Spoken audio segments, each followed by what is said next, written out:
He freed a wild horse from a deadly trap. What the horse did next shocked everyone. The distress call came through Carlos Mendoza's radio at dawn, the static-filled voice of his colleague barely audible over the howling wind that swept across the Patagonian grasslands. Carlos, a wildlife ranger who had spent 12 years protecting Argentina's remote wilderness areas, immediately recognized the urgency in ranch hand Miguel Torres's tone. Something was very wrong, and whatever it was demanded immediate attention. "Carlos, you need to get to the northern boundary fence line right now." Miguel's words tumbled out fast and breathless. "There's a wild stallion caught in one of those illegal jaguar traps the poachers set last month. He's been fighting it all night from what I can tell. The trap wasn't meant for horses, and it's doing serious damage. If we don't get him out soon, he's going to bleed to death or break his leg trying to escape." Carlos felt his jaw clench with familiar anger. 3 months ago, a group of illegal hunters had infiltrated the protected grasslands, setting brutal leg-hold traps designed to capture jaguars for the black market wildlife trade. Park rangers had found and disabled most of the traps, but the vast expanse of Patagonian wilderness made it impossible to locate every single device. Now an innocent animal was paying the price for human greed and cruelty. "I'm 15 minutes out. Keep your distance and don't approach him," Carlos responded, already grabbing his emergency kit and heading for his truck. Wild stallions are incredibly dangerous when they're panicked and in pain, even more so than the predators those traps were designed for. The drive across rough terrain seemed to take forever, despite Carlos pushing his vehicle to its limits. He had worked with wild horses before, magnificent creatures that embodied the untamed spirit of these endless grasslands. Patagonian wild horses were descendants of animals brought by Spanish conquistadors centuries ago, now living in complete freedom across thousands of miles of pristine wilderness. They were powerful, intelligent, and fiercely independent, traits that made them both spectacular to observe and incredibly difficult to help when injured. When Carlos finally arrived at the location Miguel had indicated, what he saw made his blood run cold. The stallion was truly magnificent, a powerfully built animal with a gleaming black coat and flowing mane that spoke of perfect health and prime condition. He stood nearly 16 hands high, his muscular frame designed for speed and endurance across the demanding Patagonian landscape. But now that magnificent body was trapped, his right foreleg caught in the cruel steel jaws of a leg-hold trap that had been anchored to a heavy metal stake driven deep into the ground. The evidence of the horse's desperate struggle was heartbreaking. The earth around the trap had been churned into torn clumps of grass and exposed soil, deep gouges showing where the stallion had tried to dig himself free. Blood stained the ground and the horse's leg, where the trap's serrated edges had cut through hide and muscle with every movement. The stallion's coat was dark with sweat despite the cool morning temperature, foam flecking his muzzle from exhaustion and stress. "Jesus Christ," Carlos whispered as he assessed the situation through his binoculars from the safety of his truck. "How long has he been like this, Miguel?" Miguel, who had been maintaining watch from a respectful distance, shook his head grimly. "Based on the tracks and the condition of the ground, I'd say he stepped into that trap sometime yesterday evening. That means he's been fighting it for at least 12 hours, maybe longer. He's wearing himself out, Carlos. Every time he tries to pull free, the trap cuts deeper. If he keeps this up much longer, he's either going to sever a major blood vessel or shatter his leg bone." Carlos studied the stallion's behavior carefully, looking for signs that would tell him how to approach this rescue. The horse was clearly exhausted, his sides heaving with labored breathing, but his eyes still burned with wild fury and fear. His ears pinned flat against his skull, and he bared his teeth whenever Miguel shifted position, clear warnings that this animal was prepared to fight anything that came near him. But what struck Carlos most was the intelligence he saw in those dark eyes. This wasn't mindless panic or simple fear. The stallion was thinking, calculating, trying to understand his situation and find a solution. Every few minutes, he would stop his struggling and stand perfectly still, as if analyzing his predicament before attempting a new strategy to free himself.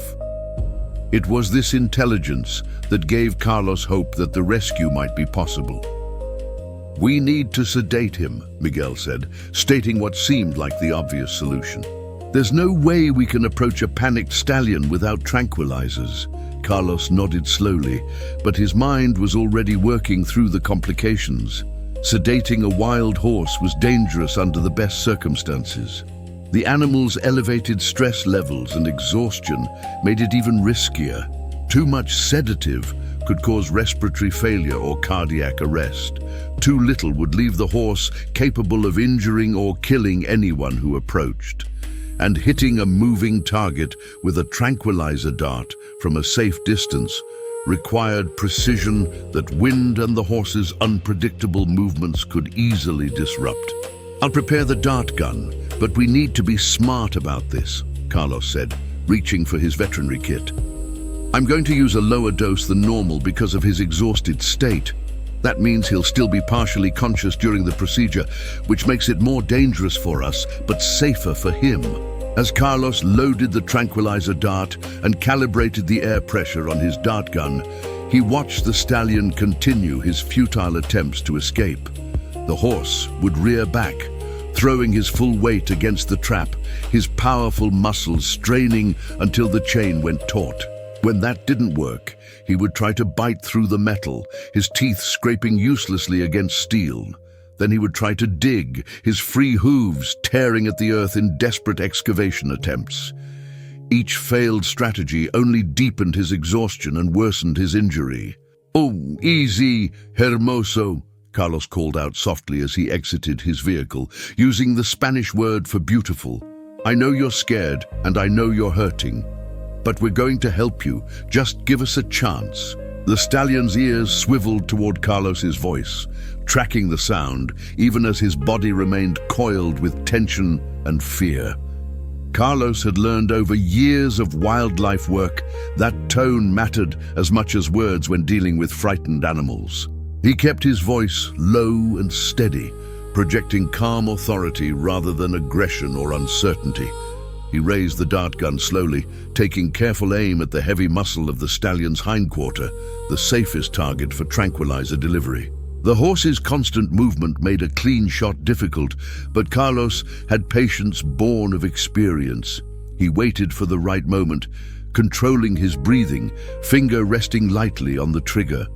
When the stallion paused in his struggles, standing still for just a moment to conserve his failing energy, Carlos took the shot. The dart flew true, embedding itself in the thick muscle with a soft thump that made the horse flinch and wheel around, trying to see what had struck him. For a moment, Carlos worried the stallion would panic and injure himself further, but the animal quickly settled, his exhaustion overriding the instinct to flee. "And good shot," Miguel said quietly from his position near the truck. "How long until it takes effect?" 5 to 10 minutes for a horse this size, maybe less given his exhausted state, Carlos replied, watching the stallion carefully for signs of the sedative taking hold. "Stay ready with the bolt cutters and medical supplies. Once I start working on that trap, we need to move fast." The tranquilizer worked gradually. Carlos could see the change in the stallion's posture as the drug entered his system, the rigid tension in his muscles beginning to soften, his frantic energy dimming to something more manageable. The horse's eyes grew heavy-lidded, though they never fully closed, and his aggressive ear-pinning relaxed slightly. Most importantly, his breathing began to slow and deepen, the shallow panic breathing giving way to steadier respiration. "Okay, here we go," Carlos said, gathering his equipment. "Stay behind me and be ready to move if he reacts badly." The approach to the trapped stallion required every ounce of courage Carlos possessed. Even sedated and exhausted, a horse this size could kill with a single kick or bite. Wild horses lacked the conditioning and training that made domestic horses safe to handle. and this stallion's experience over the past 12 hours had given him every reason to view humans as threats rather than helpers. But as Carlos drew closer, something remarkable happened. The stallion's eyes, though dulled by medication and fatigue, focused on him with surprising clarity. The horse didn't attempt to strike or bite. Instead, he stood perfectly still, watching Carlos's approach with what seemed like cautious hope rather than pure fear. "Easy, Hermoso. Easy now." Carlos spoke continuously as he knelt beside the trapped leg, close enough now to see the full extent of the damage. "I'm going to get you out of this. Just stay calm for me." The trap was one of the worst designs Carlos had ever seen. A brutal device with serrated steel jaws that had clamped shut on the stallion's right foreleg just above the fetlock. The horse's struggles had driven the teeth deeper into tissue, creating lacerations that would require extensive treatment. Blood matted the dark coat, and Carlos could see exposed muscle tissue through the torn hide. But what concerned him most was the positioning. The trap had been designed to hold a jaguar's smaller leg, and the stallion's larger limb meant the device had closed in a way that put dangerous pressure on bones and tendons. One wrong move during the removal process could cause fractures or permanent ligament damage that would doom this magnificent animal, even if Carlos succeeded in freeing him. "I need you to hold still for me, big guy. This is going to hurt, but it's the only way," Carlos explained, knowing the horse couldn't understand his words, but hoping his tone conveyed reassurance. Working with bolt cutters designed for heavy-gauge steel, Carlos began the delicate process of cutting through the trap mechanism. The tool required significant force to operate, and every movement risked jostling the trapped leg and causing additional injury. Sweat ran down Carlos's back, despite the cool morning air as he worked, his hands steady despite the danger. The stallion remained remarkably still. Carlos had expected struggling, expected the horse to react to the pain and pressure of the removal process with violent resistance. But the magnificent animal seemed to understand that Carlos was trying to help. His only movements were involuntary flinches when the bolt cutters shifted the trap's position, and even those were restrained compared to the wild thrashing Carlos had witnessed earlier. "This is incredible," Miguel whispered from his position nearby, documenting the rescue with his camera. "I've never seen a wild horse stay this calm during a procedure. It's like he knows you're saving his life." 20 minutes of intense concentration passed as Carlos methodically cut through the trap's mechanism. The spring-loaded jaws required multiple cuts to fully disable, each one carefully positioned to avoid causing sudden movements that might injure the trapped leg further. His shoulders burned from the sustained effort of operating the heavy cutters, and his knees ached from kneeling on the hard ground, but he never wavered. "Almost there, Hermoso. Just one more cut," Carlos said as he positioned the bolt cutters for the final separation. When the trap finally released its deadly grip, the relief was immediate and visible. The stallion let out a long, shuddering breath that seemed to deflate his entire body, as if he had been holding tension in every muscle for 12 hours and could finally let it go. His trapped leg trembled as blood flow returned to tissue that had been compressed and restricted for too long. Carlos immediately began treating the wounds, working with practiced efficiency. He cleaned away blood and debris with sterile saline solution, applied antibiotic powder to prevent infection, and carefully examined the extent of damage to muscle and tendon. The lacerations were deep but clean, nothing that wouldn't heal with proper treatment and time. More importantly, he found no evidence of broken bones or severed tendons, meaning this horse would walk again and eventually run across these grasslands as freely as before. Throughout the entire treatment process, which took nearly an hour, the stallion allowed Carlos to work without resistance. The tranquilizer was wearing off gradually, and Carlos could see awareness returning to those intelligent dark eyes, but the horse made no attempt to flee or fight. He simply stood there, occasionally turning his head to watch what Carlos was doing, his demeanor one of cooperation rather than fear. I'm going to bandage this leg to protect the wounds while they heal, Carlos explained, wrapping clean gauze around the injured limb. You'll need to stay relatively calm for the next few days to give yourself time to recover. No wild running or fighting with other stallions. Understand? The horse's response was extraordinary. As Carlos finished securing the bandages and began packing up his medical supplies, the stallion took one slow, careful step toward him. Then another. Carlos froze, uncertain whether he should retreat to safety or hold his ground, but the horse's body language showed no aggression, no threat. Instead, the magnificent animal extended his neck and gently pressed his muzzle against Carlos's shoulder. It was the gentlest touch imaginable from an animal capable of crushing bones with a single bite or shattering ribs with one well-placed kick. Carlos stood perfectly still, barely breathing, as the stallion held that position for several long seconds. The horse's warm breath ghosted across his neck, and he could feel the soft velvet of the animal's muzzle against his shirt. "He's thanking you," Miguel said quietly, his voice thick with emotion as he captured the moment on camera. "I've been working with horses my entire life, and I've never seen anything like this. Wild horses don't approach humans voluntarily. They certainly don't seek out physical contact, but this one knows what you did for him."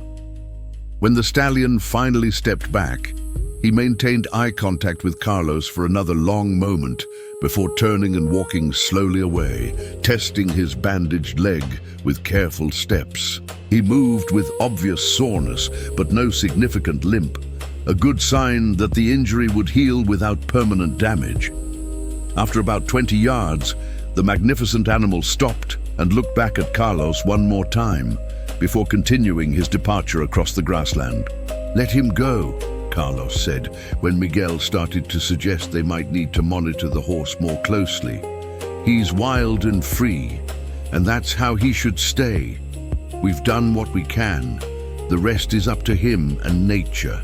But the story didn't end with that remarkable rescue. Over the following weeks, Carlos returned regularly to the area to check on the stallion's recovery, tracking him through the distinctive pattern of his hoofprints and occasional sightings by ranch hands working the boundary areas. Each report confirmed what Carlos had hoped. The horse was healing well, moving with increasing ease, and showing no signs of infection or complications. Then, 3 weeks after the rescue, something extraordinary happened. Carlos was conducting routine patrol work in a different section of the grasslands when he heard the unmistakable sound of galloping hooves approaching at high speed. He turned to see the black stallion racing toward him across open ground, his mane and tail streaming behind him like banners, his movements powerful and fluid despite the recent injury. Carlos's first thought was that the horse was charging aggressively, perhaps viewing him as a threat now that the trauma of the rescue had faded. He looked for the nearest cover, calculating whether he could reach his truck in time. But as the stallion drew closer, Carlos realized this wasn't an attack. The horse's ears were forward in curiosity rather than pinned in aggression, and his gait was enthusiastic rather than hostile. The stallion skidded to a stop about 10 feet away, spraying dirt and grass, and stood there watching Carlos with those intelligent dark eyes. The bandages were gone now, pulled off during the normal activities of wild horse life. But Carlos could see the healing wounds beneath. Pink scar tissue marked where the trap had cut deepest. But the leg bore weight normally and showed no signs of infection or long-term damage. "Hello again, Hermoso," Carlos said softly, his heart pounding with a mixture of fear and wonder. "Your leg looks good. I'm glad to see you're healing well."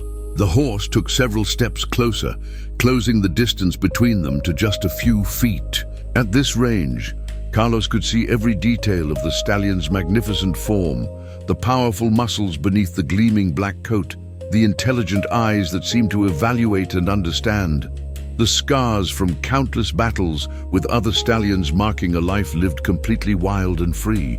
Then the stallion did something that would be documented on Miguel's camera and later studied by equine behaviorists around the world. He lowered his head and gently bumped his muzzle against Carlos's chest, making a soft, nickering sound that horses typically reserve for communicating with foals or establishing friendly bonds with herd members. "Are you saying hello, big guy?" Carlos asked, slowly raising his hand to stroke the horse's powerful neck, still hardly believing this was happening. "Did you come all this way just to let me know you're okay?" For the next 10 minutes, Carlos stood in that open grassland, having a peaceful interaction with one of the wildest, most untamable creatures in Patagonia. The stallion allowed him to examine the healing leg, tolerated gentle petting and scratching, and seemed genuinely content to be in Carlos's presence.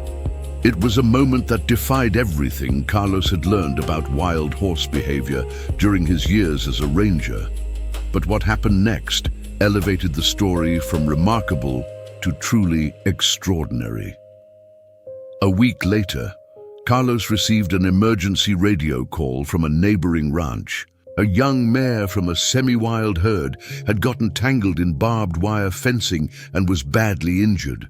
The rancher had been trying for hours to approach the panicked horse for treatment, but had been driven back repeatedly by the mare's violent resistance and the protective aggression of her herd.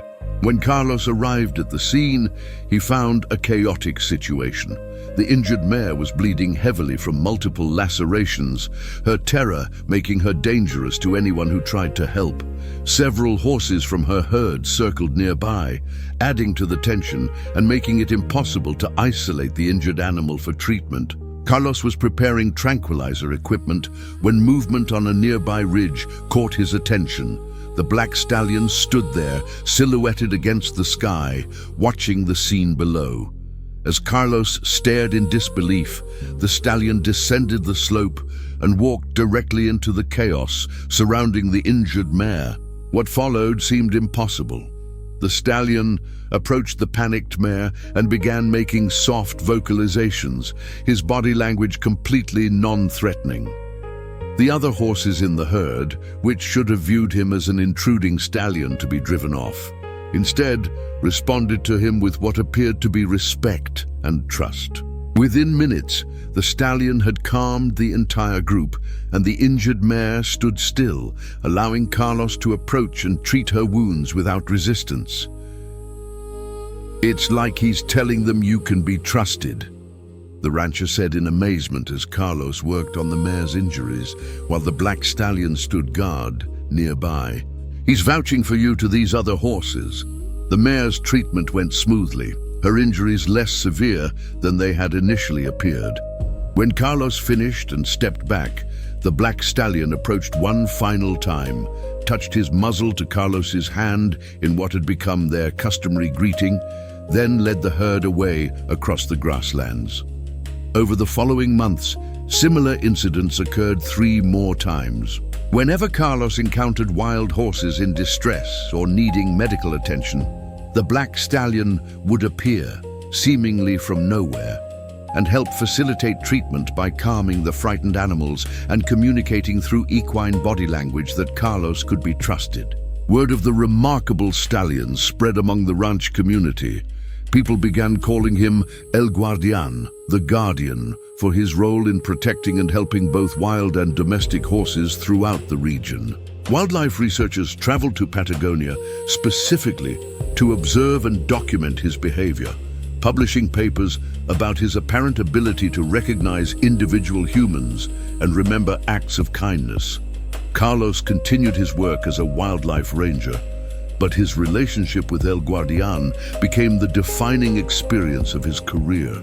The stallion remained completely wild, living freely across the grasslands, fighting rival males for breeding rights and leading his own small band of mares. But whenever Carlos was near, the magnificent horse would seek him out for brief moments of connection that reminded both man and animal of the bond forged during that desperate rescue. 5 years after the original rescue, Carlos prepared to retire from ranger service and return to his hometown in northern Argentina. On his final day, he made one last patrol to the northern grasslands, where he had first found El Guardian trapped and fighting for his life.